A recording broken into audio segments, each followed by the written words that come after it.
Halo semuanya para pecinta manhwa dimanapun kalian berada, kali ini Mimin akan melanjutkan cerita sang jenius yang regresi ke dalam tubuh tuan muda klan kegelapan yang dijuluki pembuat onar.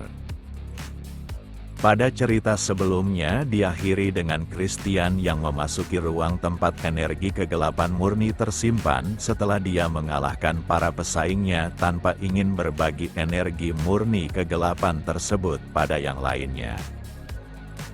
Hanya saja sudah 2 minggu sejak dirinya berada di dalam sana dan semua orang menganggapnya sudah mati, bahkan tanpa adanya tubuh yang tersisa disebabkan telah dilahap oleh energi kegelapan murni tersebut.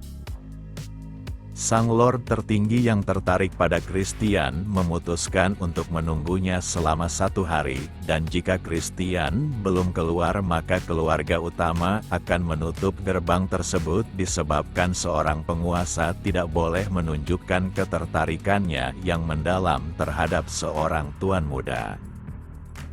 Sementara itu di dalam dimensi energi kegelapan terlihat Christian yang berada dalam situasi terburuk, dengan terus memegang tepat di mana jantungnya berada. Dia merasakan luapan energi kegelapan yang terlalu besar seakan jantung spesial dengan meniru penyimpanan energi ras naga tidak cukup menampung kekuatan yang terlalu banyak. Keserakahan Christian akan membuatnya mati secara sia-sia dan sang iblis Mepina akan membantunya dan Christian hanya perlu menggapai tangannya. Sang iblis Mepina terus menunjukkan ketertarikannya pada Christian, tapi dia masih saja menolak bantuannya. Mepina yang sudah sedikit kesal menganggap Christian terlalu arogan dan dengan keegoisannya itu maka nyawanya pasti terbuang percuma di tempat ini. Padahal dia hanya menerima bantuannya sekaligus mendapat berkatnya, tapi Christian memiliki prinsip tersendiri yang penuh keangkuhan di mana dia enggan bekerja sama dengan para iblis. Lalu Christian berteriak untuk mengingatkan jika Mepina nampaknya melupakan bagaimana orang-orang dari klan kegelapan ditakuti di daratan Tanah Suci. Para manusia dari klannya telah mewarisi darah iblis dalam tubuh mereka, walaupun tidak seperti iblis sesungguhnya, tapi terdapat sebuah konsep yang menarik. Lalu kedua mata sang iblis Mepina terbuka lebar saat melihat apa yang terjadi di depannya dengan tubuh Christian yang bersinar putih. Mepina mulai memikirkan alasan kenapa Christian mengalami perubahan seperti itu, tapi tetap saja sulit mempercayainya.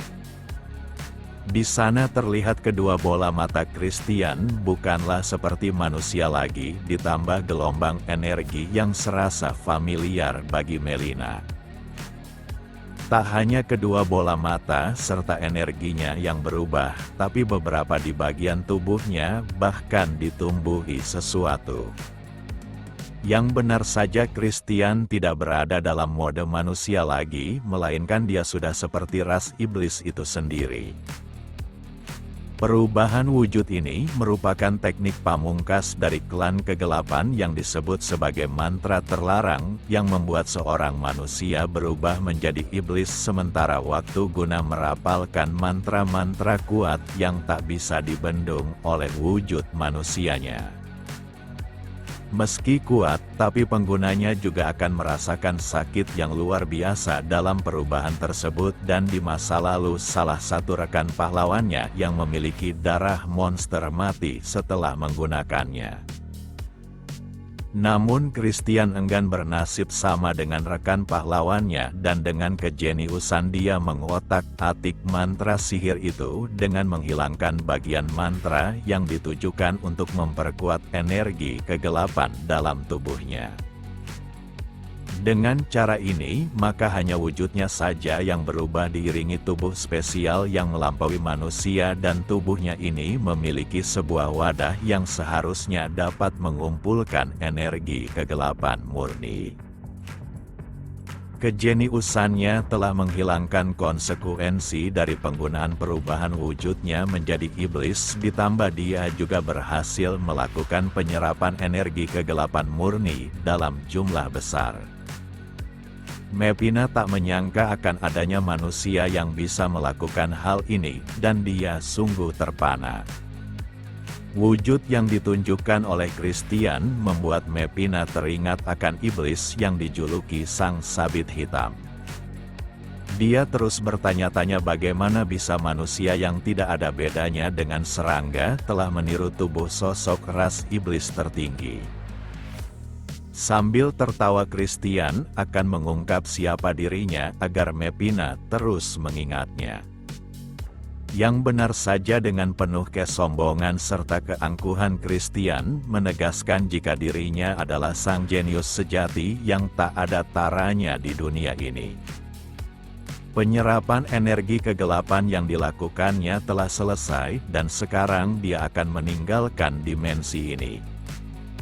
Christian takkan pernah menjalin hubungan dengan ras iblis, karena mereka hanyalah makhluk yang menganggap manusia tak lebih dari mainan. Mepina yang sebelumnya kesal makin tertarik pada Christian, dan dia akan menemuinya di lain waktu dengan niat mendapatkannya apapun yang terjadi.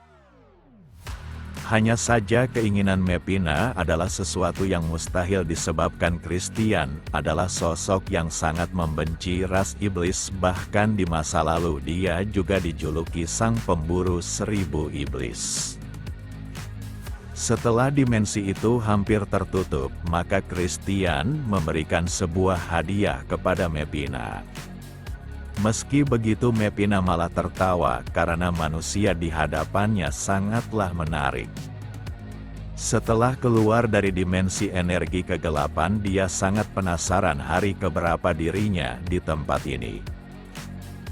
Dia juga cukup yakin jika keluarga utama saat ini pastinya sedang ribut atas proses ritual sakral kegelapan yang belum pernah terjadi. Kemudian Christian kembali ke dalam wujud manusianya, tanpa menerima dampak apapun, menunjukkan kejeniusannya, dan dia memiliki ide untuk menjahili para keluarga utama. Sementara itu kabar tentang kembalinya Christian mulai terdengar.